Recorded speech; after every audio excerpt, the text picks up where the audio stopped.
deja vu. That's why they sound the same.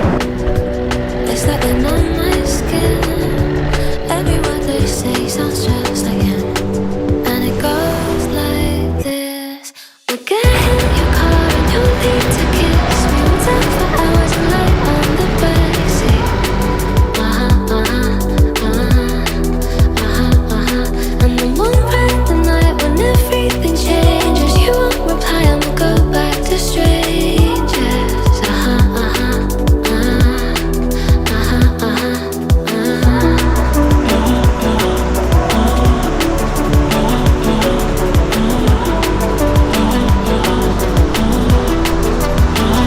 It's something that I hate, how everyone's disposable.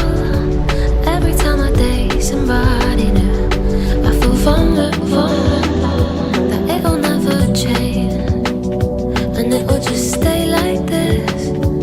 Never ended dating, breaking up, and it goes like this.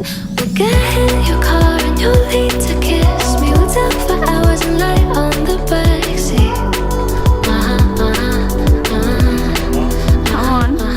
And then we'll ride the night when everything changes. You won't reply and we'll go back to strangers.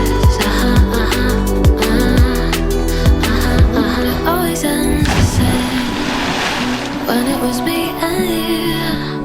But every time I meet somebody new, it's like deja vu. And when we spoke for months, what did you ever mean? How can I say that this is love when it goes